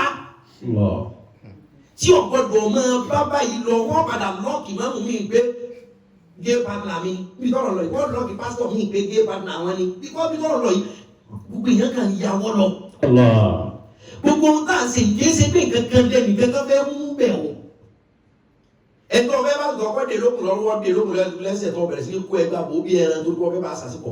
The same feeling tó ní tó bá ṣe lọ́mọ àná pẹ́ ẹja ṣe wèrè wò. Rascality dáhùn sọ nìyẹn. Wọ́n bá ba ọmọbìnrin yìí jẹ́ débi pé ó ní lẹ́yìn orí yàyà òkun ọ̀fẹ́ kan mi. Bàbá láti àti àárọ̀ ṣe yàyà Hèròdísù. Ó ní eré yàyà ló fẹ́ lẹ́yìn orí yàyà òkun ọ̀fẹ́ kan mi. ولم يجد الملك المجرم مفرا من تلية مطلبهم. Ọba yóò ọwọ́ rẹ̀ dí ọmọ tó lè ṣe mọ́ ọba pàṣẹ. وبعد لحظات قلائل جاء الجنود بيحيى مقتولا.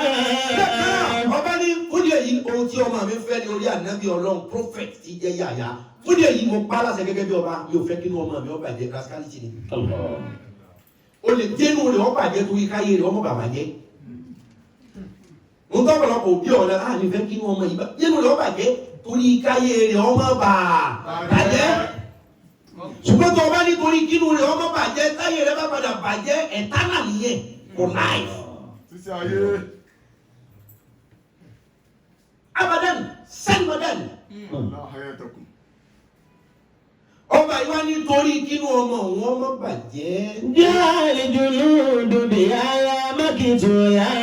Àwọn ọba àwọn ẹ̀ṣọ́ ọba bí rásì Yahya Maktula. Wọ́n bá lọ eré ọbí dí ànábì Ọlọ́run wọ́n bá lọ yọ. وجعلوا رأسه في قصة من فضة. Wọ́n bá gbé rí dé fún un. Ṣé o tọ́ fẹ́ náà kò kú jẹ́? Ẹ máa wo anything rádaràda kìí ṣe bí èèyàn fẹ́ gbà kankan bẹ́ẹ̀. Ẹ gẹ́tì. Kìí ṣe bí èèyàn fẹ́ gbà ẹ máa wo anything rádaràda kìí ṣe pọ̀ fẹ́ gbà kankan bẹ́ẹ̀. Kò ní tí ó gbà ń bẹ́ẹ̀. Ọkàn fẹ́ self pleasure self feeling. Yes, èmi ni. Aláṣẹ tẹ́nìkan ò sí rí. Àwa ṣe àwa jẹ àwa mú àwa la àwa rọ àwa run bẹ́ẹ̀ni. So tẹ́ bá sọ pé rádaràda yìí ṣe ń kọ́ fẹ́ mú kankan jáde ń bẹ̀.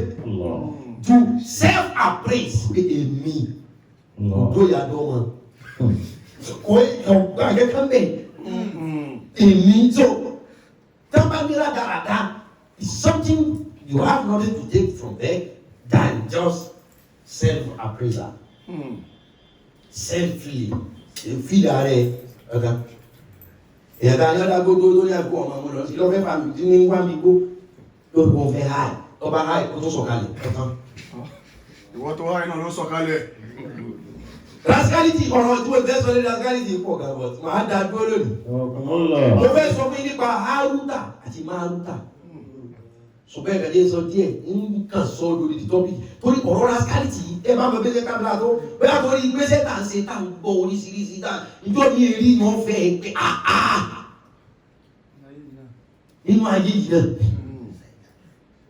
kán pé kéèyàn máa tẹ̀jì ìyàwó ara ẹni máa tẹ̀jì ọkọ àná nǹkan ṣẹlẹ̀ ọ́. Bó o la ṣe fẹ́ tún ẹ̀mí àwọn èèyàn ṣe pé rascality is not something you can involve yourself in. It's not something you can engage yourself in and believe this is a new way of lifestyle. This is absolutely wrong. We can't continue in this way. There are many of our girls, many of our boys that believe so much in rascality. Zadi. Ọlọ́run yóò kọ Zadi. Ọlọ́run yóò kọ Zadi. Ọlọ́run yóò láàánú àwọn Zadi òfò. Ọlọ́run yóò láàánú àwọn tí wọ́n ń fọmọ ọlọ́mọ sí tí wọ́n gbàdúrà kan fún àwọn tí wọ́n sí. Bàbá. Inside life, nǹkan bẹ́ẹ̀ o.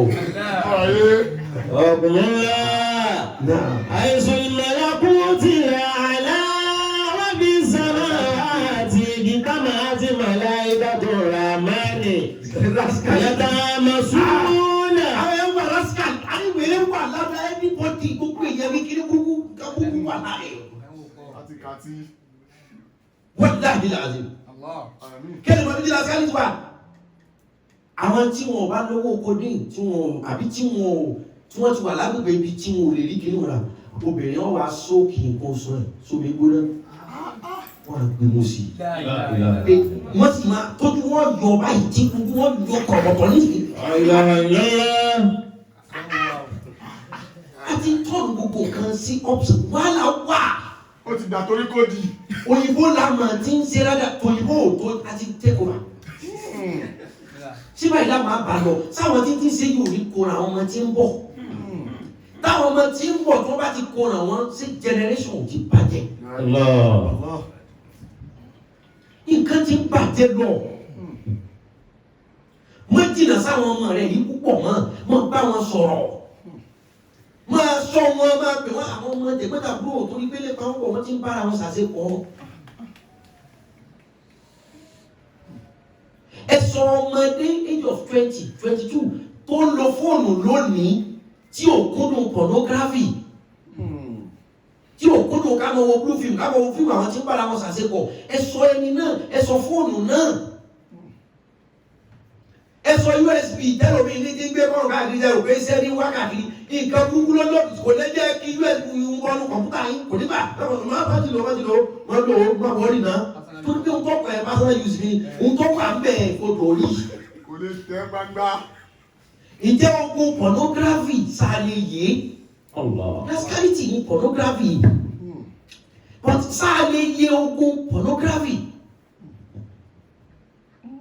tábà lè rí ogun blue film sẹ́ ìbàjẹ́ yóò sì parẹ́.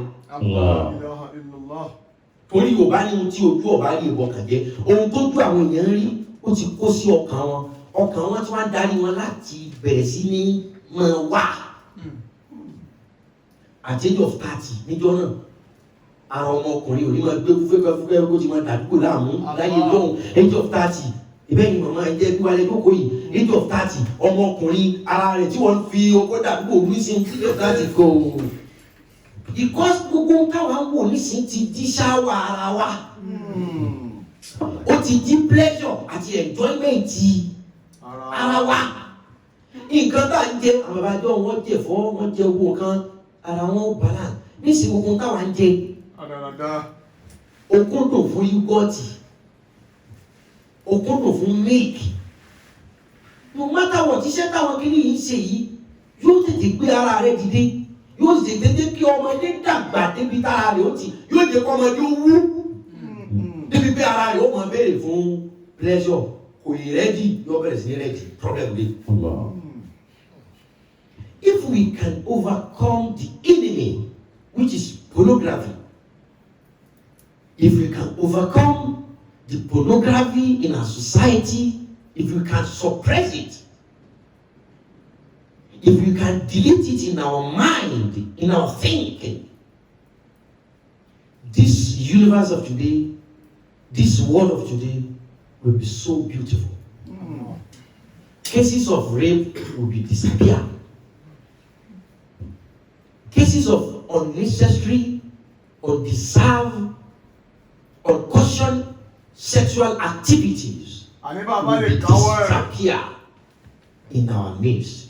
Only if we can fight and conquer the pornography issue. Without that, we still have a very long way to go. We still have a lot of parents that will shed tears over their children later at the end of their life. Pornography can destroy. It's destroying the life of our youth, the life of our kids. We have to eradicate it. We cannot just do it with our mouth, but with our heart and mind. Pornography is a civic enemy. We got to come together collectively and fight it to the end. Edimu. حيث الملكوت الأعلى وفي السماوات اجتمعت ملائكة الرحمن يتحمسون وتذكرون يوما قال الله تعالى لهم إني جاعل في الأرض خليفة وقالوا وقتها تدير فيها من يفسد فيها ويسفك الدماء ونحن نسبح بحمدك ونقدس لك فقال الله تعالى إني أعلم ما لا تعلمون. Bàbá mi, aago mẹ́fà déédé ti lù. Ẹja pariwo àti tòní. Yíyan bá ronú ìta ń bá lọ yìí. Èyàn kí Ọlọ́run kú sùúrù sá. Ẹ wá ṣẹlẹ̀. Ẹ wá ṣẹlẹ̀. والفساد في البر والبحر بما كسبت أيدي الناس ليذيقهم بعض الذي عملوا لعلهم يرجعون. Ẹ dákun ẹgbẹ́ ojú sọ fún ẹ̀dín mú. Gbogbo wẹ́bsáìtì burúkú wọn lọ ọbẹ̀ mọ́ ni ṣíntọ́lẹ́mẹ́. Wọ́n lọ ọbẹ̀ mọ́. Gbéra rẹ̀ sípò aláàárẹ̀. Ẹ̀sọ́ aláàárẹ̀ tó wá jẹ́ lọ́wọ́ tuntun wọn fomi sí lára tí ó wo pornography. Gbéra rẹ̀ sípò aláàárẹ̀ kọ́ ẹ̀lú yóò gbé ẹ̀mí òun ní òde kó mẹ́. Gbéra rẹ̀ sípò ẹni tí sàárín tẹ́bí yóò nípa gbígbé pẹ̀lú kára rẹ̀ ọ̀yá lọ. Tàbá lè wọ́n kí ní ẹ̀dá o. Ayé yìí wà òkè gan. Ọlọ́run ṣàánú mi, ó ṣàánú. Ẹ já sí àdúrà kó sú mi. Ká ṣàdúrà. Gàgà ẹ má jẹ sọ̀rọ̀ ẹ tí a ní ti ká báyìí lónìí jìdá. Ó ti ẹ̀sùn yàn. Ó sún yàn. Rascality. Rascality náà ní gbogbo ẹnìbọ̀dì náà lọ rascal. Ìjà ṣàdúrà. Ẹ ṣàdúrà. Ẹ ṣàdúrà sọ́lọ́run tó lè gbà. Tó bá pọ̀pọ̀ bá alifáàtì ìgbìrẹ́sẹ̀ dànù. Ojúmọ̀ ilé tí òkú lọ tí lọ́sọ mẹ́mú tí ó. Ojú rẹ̀ òkú ń bẹ náà ní. Òwe yóò bá bí ọmọ mi lò.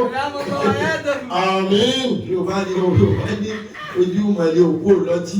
Ojú mọ́ sọ mẹ́mú Tí ó ọtí náà ní. Ìṣe ń lọ náà ní.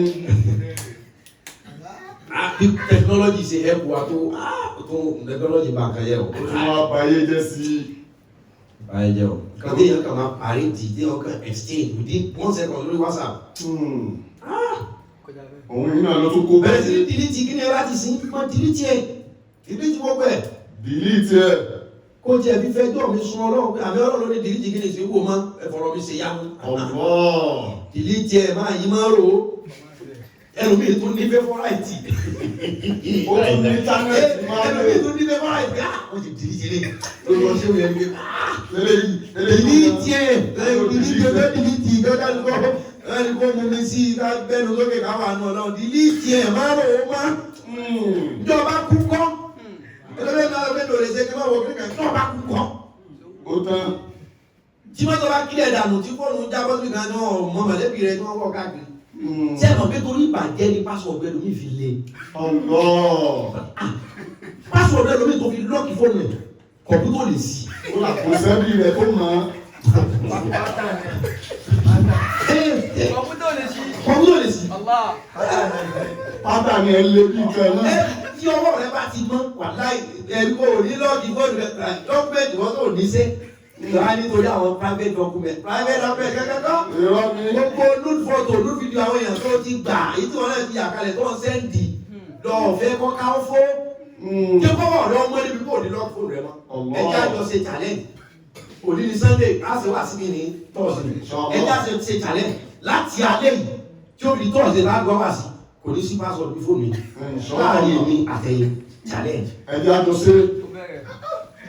Are we ready? 1, 2, 3, go. Kálíwọ́ yọ password.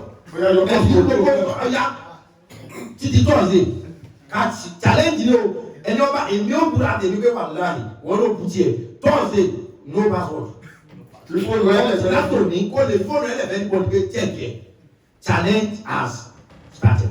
Ó ti bẹ̀rẹ̀. Game commence. Ẹ jẹ́ ìjà fi dára wò. Ẹ kàn já wọ́n láì sí ọ̀rọ̀ not ordinary game. It's a work of God. Let's just try maybe you can do it. Kò wá mú Gbogbo wa tó lè ṣe 2 days ẹ̀kọ́ mọ̀lẹ́bí mi ọ̀fẹ́ dàrú. Gbogbo tó ní ẹ̀ delete ẹ̀ your password.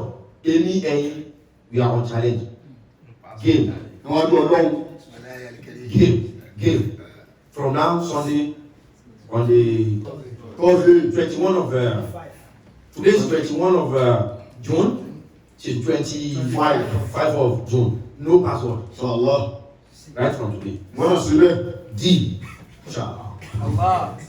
Ìjà sàdọ̀. Kásàdúrà. Àtọ́lẹ́lọ́ ayẹ́tọ̀ mọ̀láyà. Challenge. Let's go. Challenge is bẹ̀rẹ̀. Èmi ẹ̀yin. We are only everybody here. The 10 of us.